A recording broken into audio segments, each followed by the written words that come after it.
Kita mulai pembelajaran untuk pekan kedua, yaitu mengenai konsep ikatan kimia yang meliputi elektronegativitas, ikatan ionik, struktur molekul terisolasi, yaitu sifat ikatan kimia kovalen, kemudian ada ikatan kovalen polar, muatan formal, bentuk molekul yang berkaitan dengan teori VSEPR, lalu tata nama anorganik dan bilangan oksidasi. Kita mulai dulu dengan mengetahui struktur atom atau struktur suatu senyawa. Di sini ada senyawa air H2O. Seperti kita ketahui, O yaitu memiliki satu unsur di dalam H2O.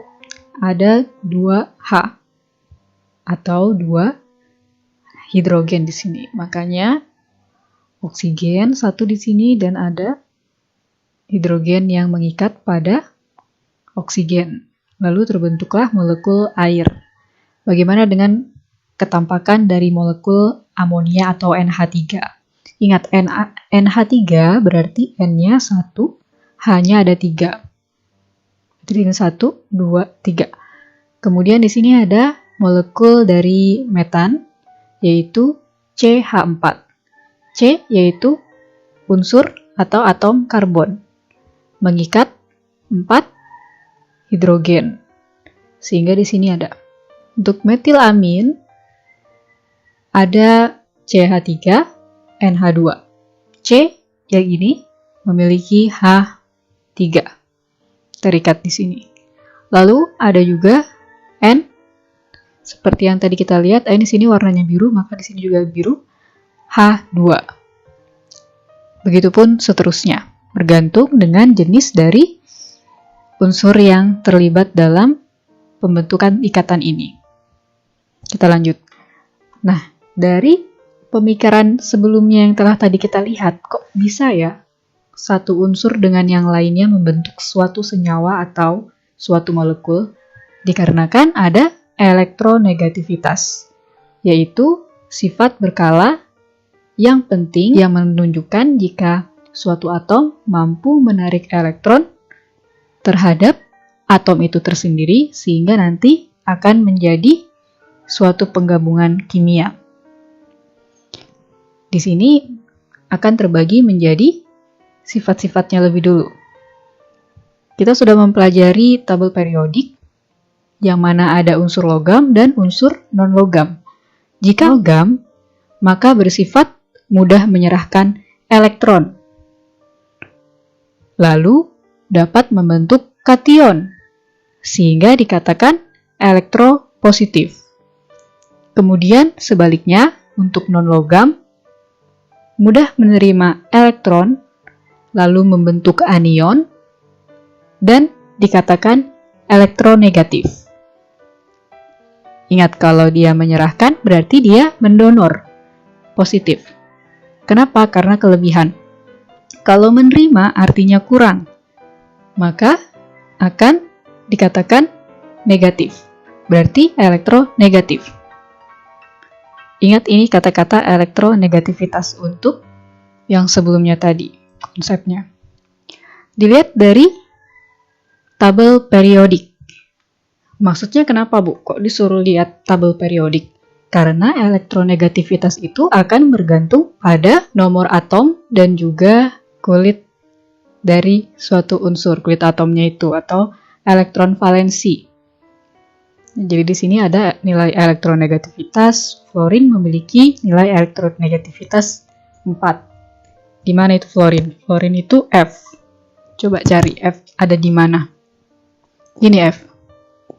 Jadi dapat dilihat di tabel periodik.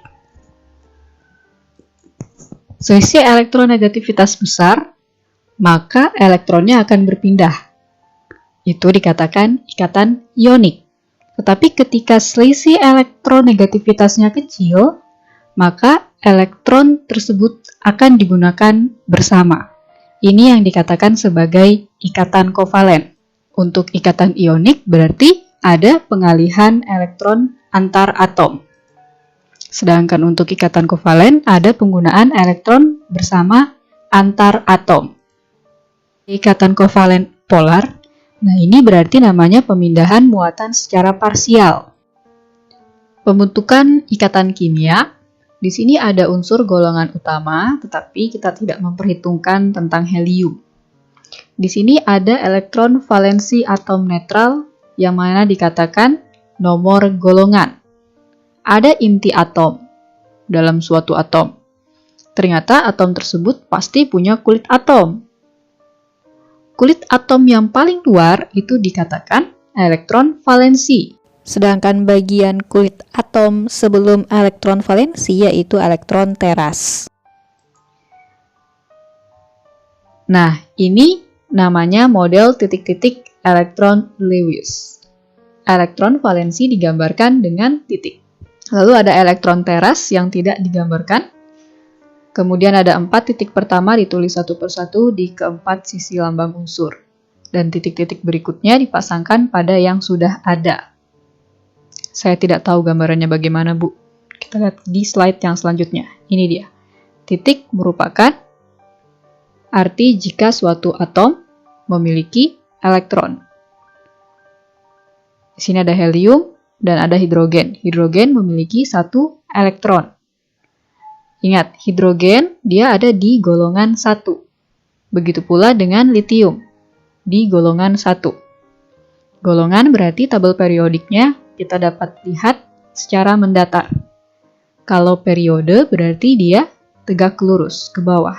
Ada 7 periode dan ada berapa golongan? 8 golongan. Lalu di sini ada unsur yang lain. Contoh ada fluorin. Fluorin dia ada di golongan 7. 1, 2, 3, 4, 5, 6, 7. Nah, di sini. Sehingga dia bersifat dapat menerima maupun dapat mendonorkan elektron. Tetapi fluorin bersifat apa? Elektronegativitasnya nilainya 4 kan? Hampir sempurna. Berarti nanti cenderung memberikan. Nah, di sini ada pembentukan senyawa ionik biner. Atom, anion atau kation agar stabil, jika harus memenuhi aturan oktet, maka jumlah elektron valensi harus sama dengan pada gas mulia. Contoh, dia memiliki 8 elektron. Nah, 2 elektron ini untuk He. Misalnya ada Na+, berarti dia akan kehilangan 1 elektron valensi. Kenapa? Karena dia Na+. Na+ berarti dia mendonorkan elektron yang dimiliki. Nah, terus lihat lagi di sini ada Cl, Cl-. Cl ada di golongan 7 ya. Di sini tiba-tiba dia memperoleh 1 elektron valensi. Berarti kalau memperoleh artinya kurang. Ya, dia berarti bersifat menerima elektron. Bersifat anion atau elektron negatif. Sehingga di sini ditulis Cl-. X di sini bisa dilihat elektronnya berasal dari mana. Na+, Cl berarti NaCl kalau digabungkan. Bagaimana bisa digabungkan? Dengan cara membagikan elektron valensinya. Sehingga nanti dapat membentuk senyawa ionik berupa garam. Ada contoh lain. Di sini ada atom netral, Ca dan 2Br. Sehingga di sini Ca-nya bersifat kation dengan cara menuliskan 2+ di atasnya. Lalu di sini sebelahnya ada yang bersifat anion yaitu Br. Sehingga jika digabungkan menjadi senyawa ionik berupa CaBr2. Contoh yang kedua, ramalkan rumus senyawa antara Rb dan S. Tuliskan lambang Lewis untuk unsur-unsur itu sebelum dan sesudah penggabungan kimia. Bagaimana cara menyelesaikannya? Rb ada di golongan 1, rubidium ya.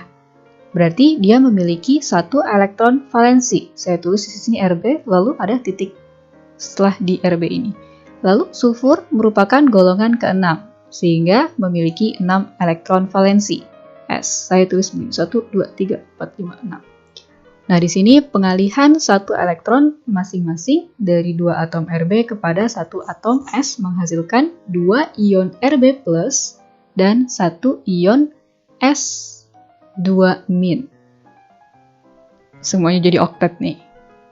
Sehingga senyawa Rb2S atau dalam lambang Lewisnya Rb+2 dapat digambarkan seperti ini, S terus 2-. Kenapa? Karena di sini S-nya menerima donor dari Rb.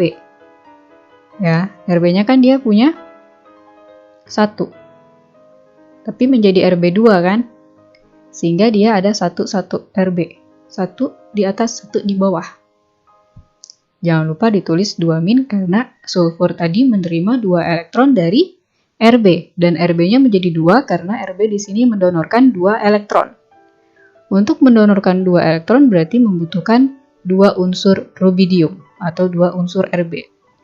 Ini ada ciri-ciri senyawa ionik, yaitu padat pada suhu kamar dan memiliki titik leleh juga titik didih yang tinggi. Contoh NaCl memiliki titik leleh 801 derajat Celcius dan titik didihnya 1413 derajat Celcius. Pada senyawa ionik padat umumnya kurang baik menghantar listrik, tetapi lelehannya menghantar dengan baik. Komposisi kimia yang dinyatakan sebagai unit rumus, bukan rumus molekul.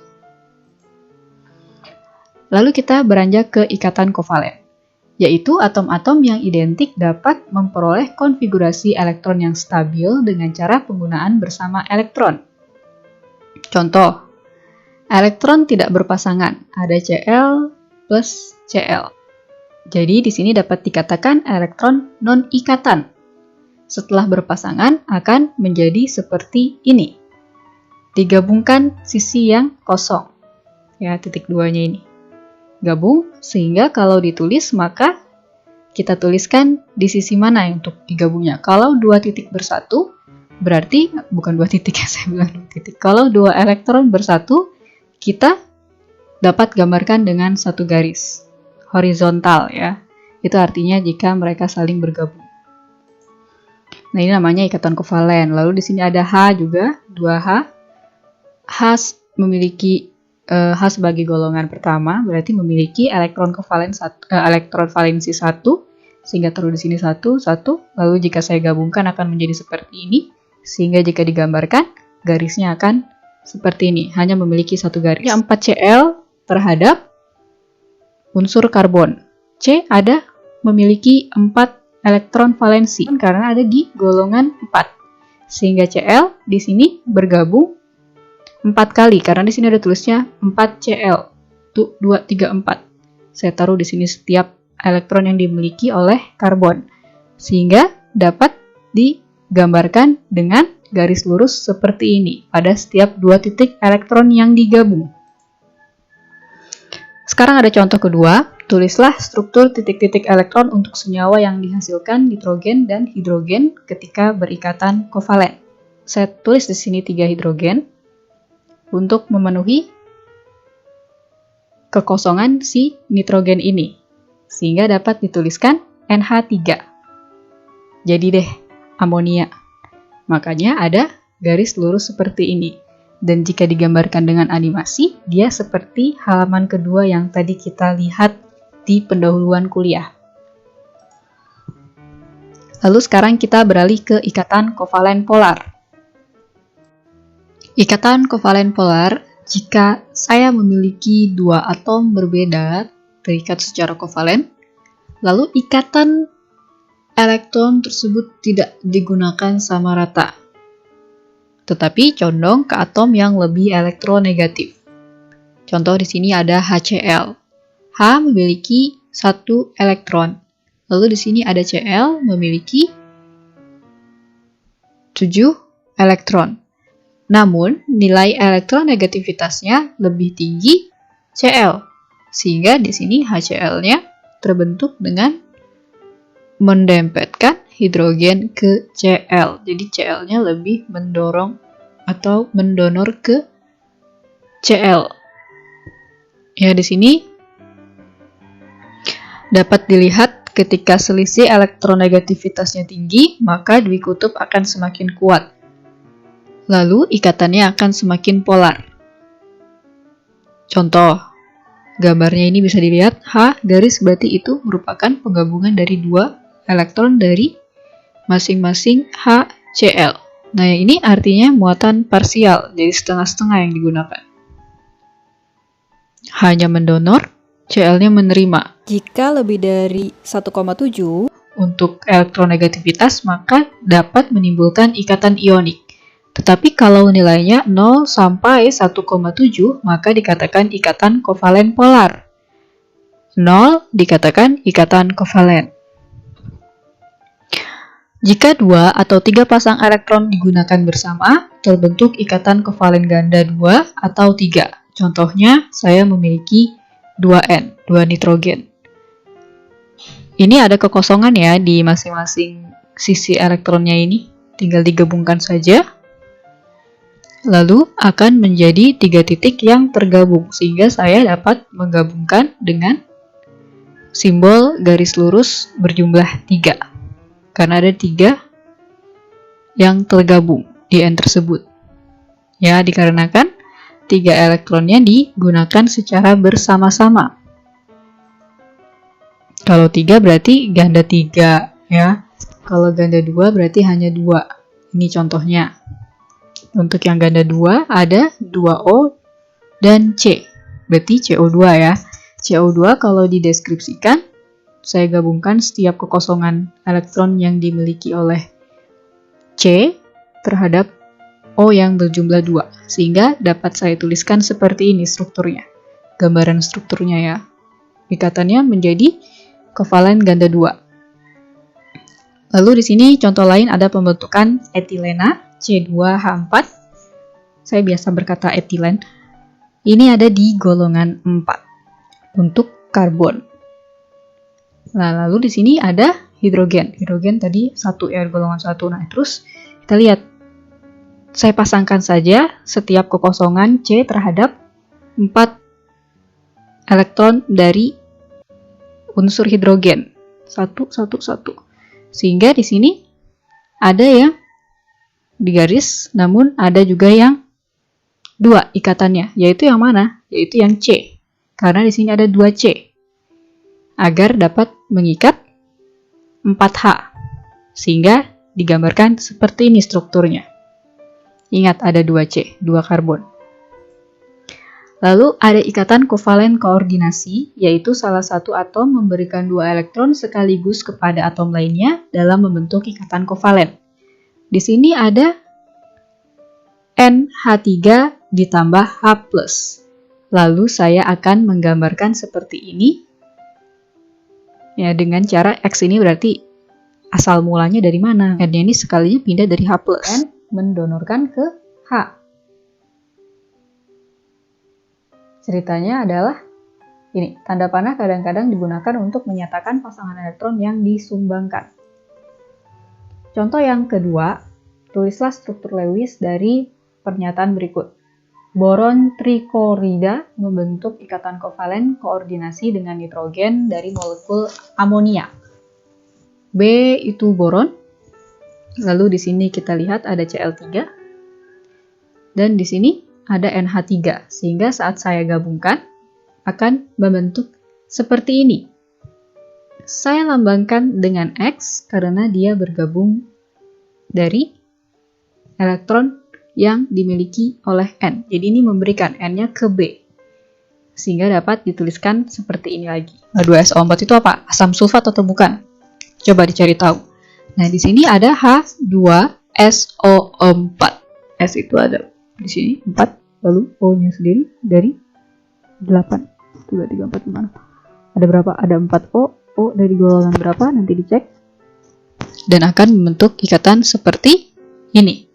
Ya, 2 ikatan adalah ganda 2 dan 2 ikatannya hanya yang biasa saja. Ini dikatakan sebagai muatan formal. Contohnya nih, ada eksperimen 2 jenis ikatan antara S dan O pada H2SO4. Ada yang realistis, Yang mana struktur yang lebih realistis? Yang nomor 2.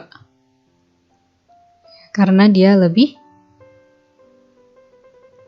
menggambarkan struktur ganda 2-nya. Nah, dikarenakan di sini nih. Alat bantu untuk memilih yaitu muatan formal. Muatan formal sama dengan jumlah elektron valensi dikurangin jumlah elektron non-ikatan dikurangin setengah jumlah elektron ikatan. Misal ada struktur 1 H.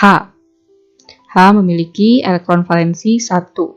Ternyata tidak ada yang diikat.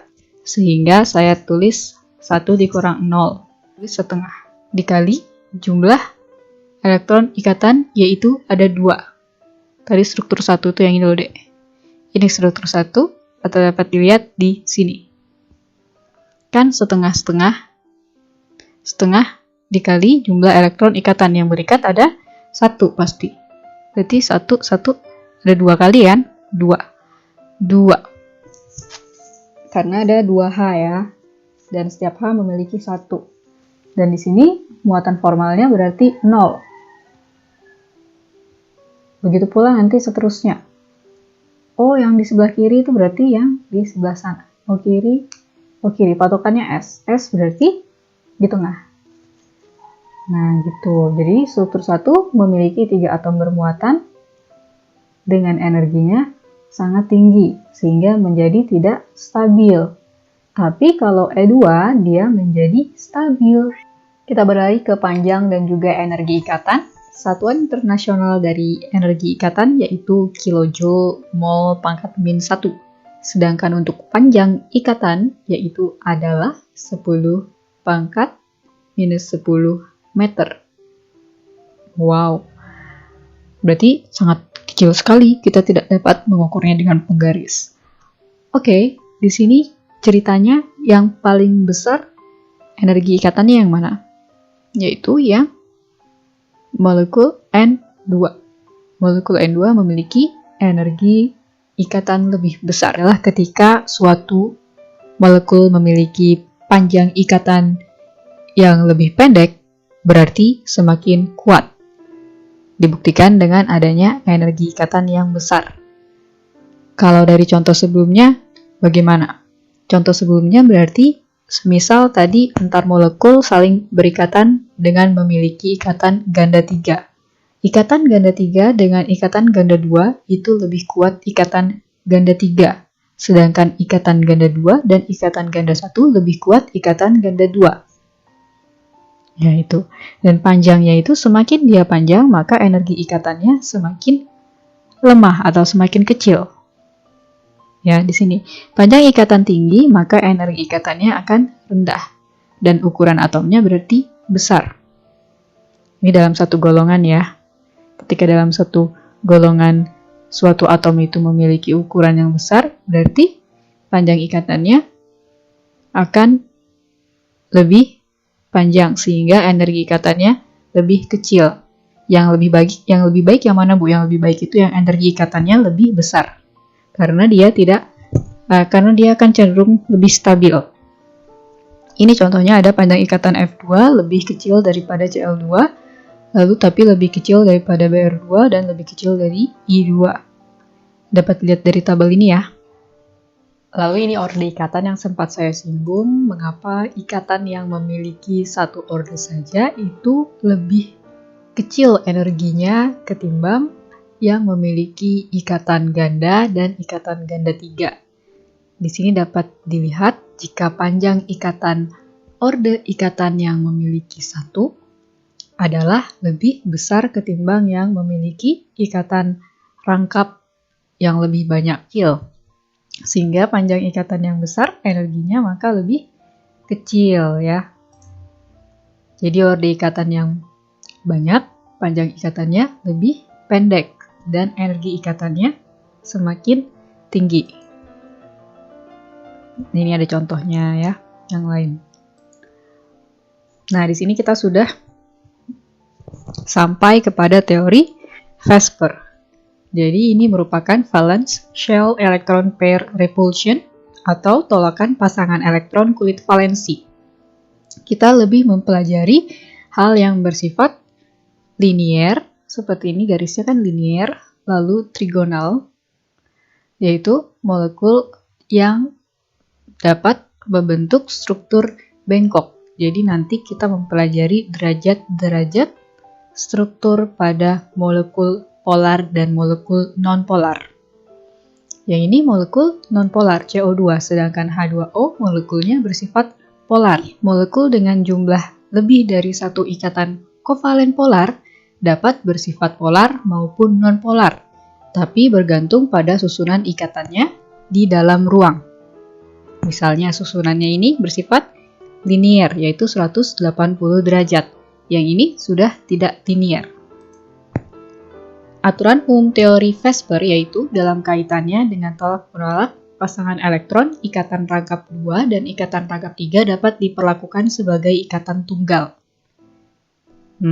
Ingat-ingat itu.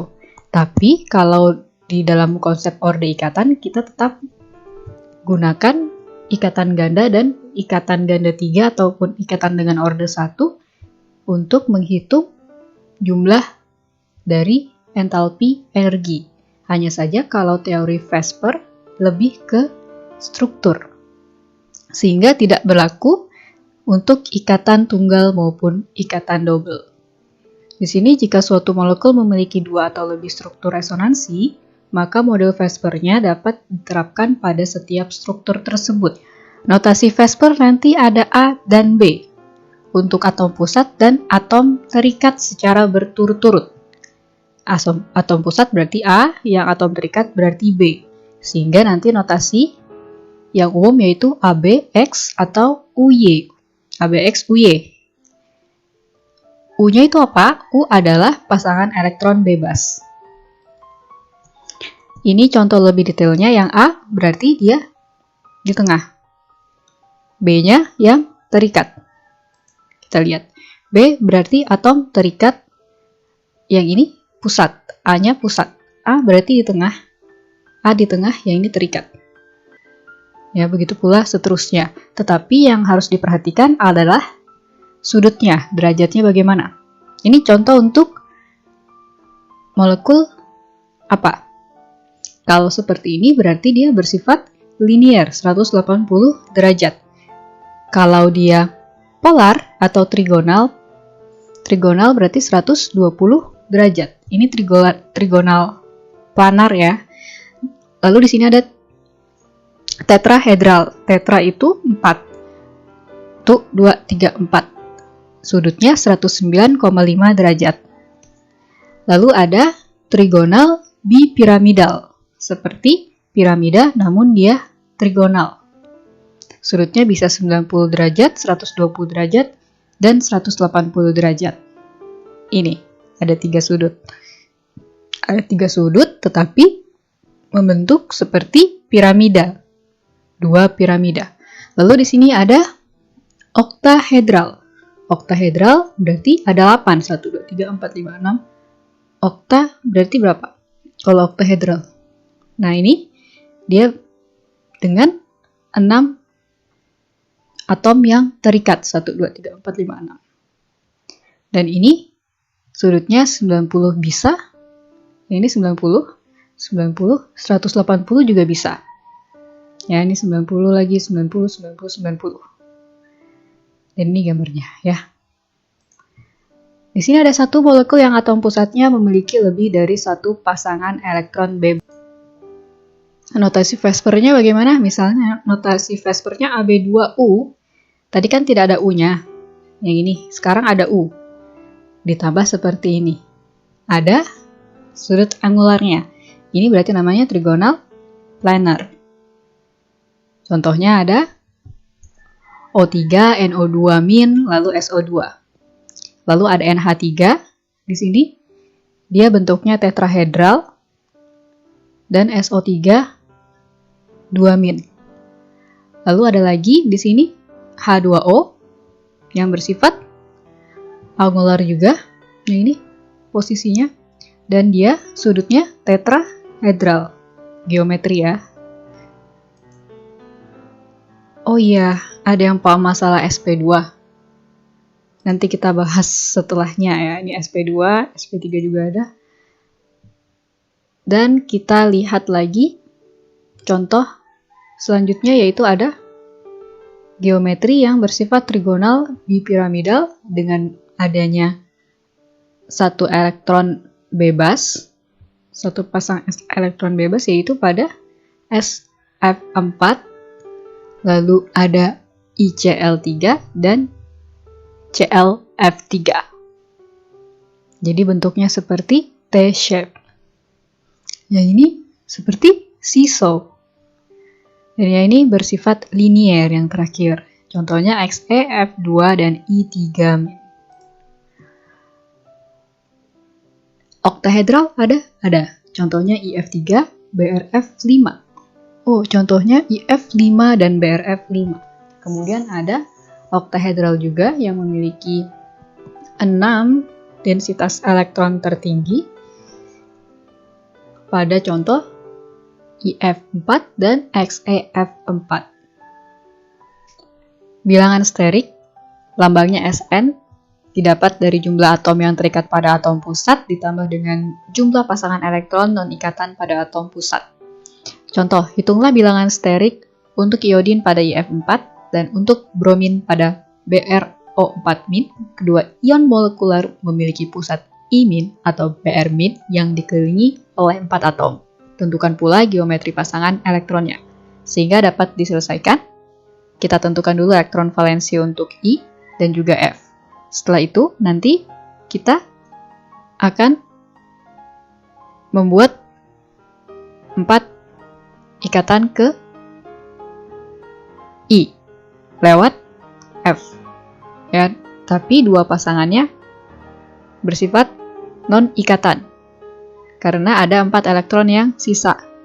Sehingga di sini 4 ditambah 2 sama dengan 6. Dan dapat digambarkan secara oktahedral karena dia 6. Tadi ingat tabelnya. Lalu sini ada BrO4-, atom pusatnya Br, berarti elektron valensinya 8. Atom ujungnya O dengan 6 elektron valensi. Berarti nanti menggunakan bersama 2 elektron dan Br- agar bersifat oktet. Maka 8EBr-nya ada ikatan dengan 4 atom O. Dan ada tidak pasangan yang menyendiri, semua sudah terisi penuh. Sehingga 4 ditambah 0 sama dengan 4. 4 berarti tadi tetrahedral ujung-ujungnya. Memperkirakan geometri untuk ion ClO3 dan molekul IF5 sehingga diselesaikan. Tentukan lagi untuk elektron valensi Cl dan juga O masing-masing memiliki 6. Namun di sini nanti Cl-nya bersifat mendonorkan. Lalu ada keterangan 2 elektron akan digunakan bersama dari Cl. Di sini ikatan dengan 3 atom O, kemudian dapat dilihat jika tidak ada pasangan non-ikatan. Ini, tidak ada pasangan yang non-ikatan, semua terisi penuh. Sehingga di sini dapat dikatakan sebagai planar trigonal, dikarenakan 3 dari sini, ikatan dengan 3 atom O. 1, 2, 3, ada 3. Tapi tidak ada yang sisa, sehingga 3 tambah 0 sama dengan 3. Terbentuklah planar trigonal. Lalu ada IF5 dengan atom pusat I dan F berapa? I-nya, elektron valensi, dan juga F berapa punya elektron valensi. Dan mereka sama-sama menggunakan bersama 1 elektron dari I. Lalu 5 elektron I berikatan dengan 5 atom F. Yaitu ikatannya dengan 5 atom F. F5. Terus ada sisanya tidak? Oh, ternyata ada. Yaitu 1 pasangan yang menyendiri. Sehingga 5 ditambah 1 sama dengan 5 tambah 1 kok 3? 5 ditambah 1 sama dengan 6 ya. Dengan 1 pasangan elektron yang bebas. Sehingga geometri pasangannya oktahedral ya. Karena tadi oktahedral itu bersifat 6. Dan ada geometri molekulnya yaitu piramida segi 4. Kita sekarang berlanjut ke tata nama anorganik dan bilangan oksidasi. Tata nama ion, ada yang dikatakan kation monoatomik dan kation monoatomik dengan beberapa ion stabil yang di atas memiliki satu ion stabil. Contohnya yaitu Na+ atau ion natrium dan Ca2+ ion kalsium yang termasuk pada golongan 1, golongan 2, dan 3 unsur pertama dari golongan 3. Lalu ada kation monoatomik, yaitu unsur transisi, dan juga golongan 3, 4, 5. Contoh Cu+ dan Cu2+. Nah, dilihat dari tadi soal yang sebelumnya, kalau angka Romawi dalam kurung itu artinya adalah muatan. Jika akhirannya O, berarti muatannya lebih rendah, sedangkan I sudah ditinggikan. O mana? Kupro. I yaitu kupri. Berarti Cu2+ dan Cu+. Ini ya. Lalu ada kation poliatomik. Contohnya ada NH4+, NH4+ atau ion amonium dan Hg2+. Beda ya dengan ion merkuri. Lalu di sini ada ion hidronium. Dan ada anion monoatomik. Kation berarti bersifat pendonor. Poliatomik berarti banyak atom. Makanya dia plus. Tapi kalau anion monoatomik, anion berarti bersifat menerima karena kurang elektronnya. Dan monoatomik. Mono berarti hanya satu atom. Bagian pertama nama unsur ditambah akhiran ida. Contoh Cl- berarti ion klorida. Bagian pertama nama unsur apa? Klorin. Ditambah ida, klorida. O2. O ini oksigen. Oksida diubah. Dan ini kebanyakan pada golongan 5, 6, dan 7.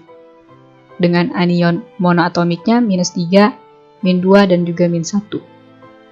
Ya, yang di atasnya ini, O2-. Ada anion poliatomik, berarti banyak.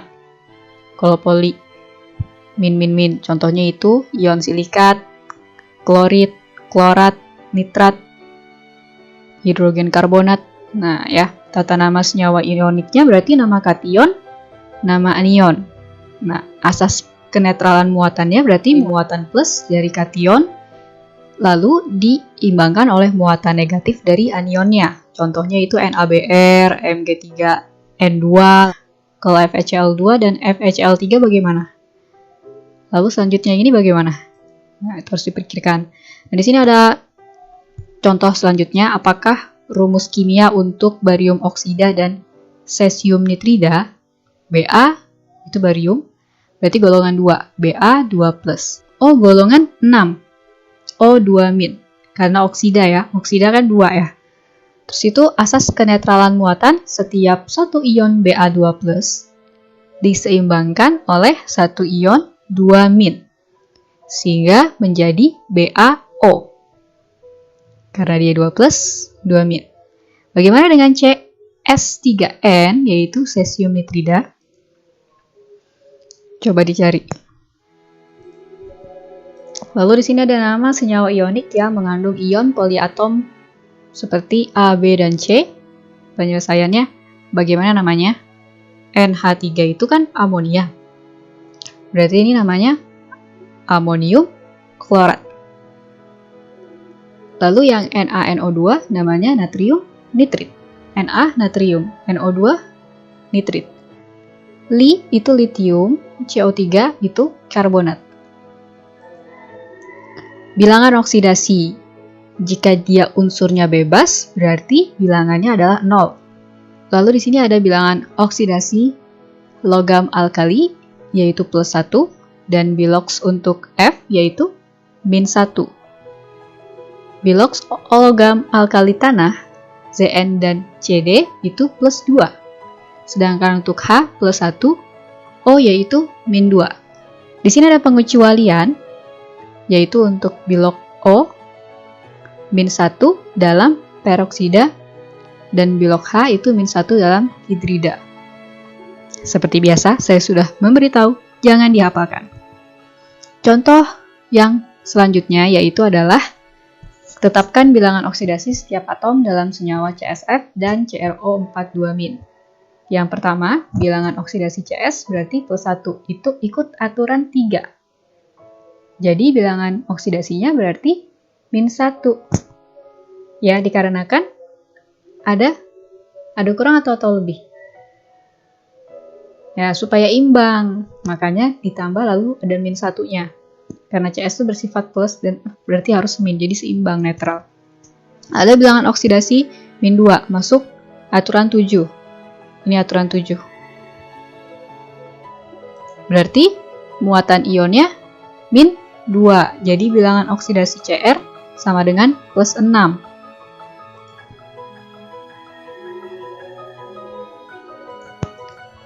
Latihan soal. Ini untuk latihan di rumah ya.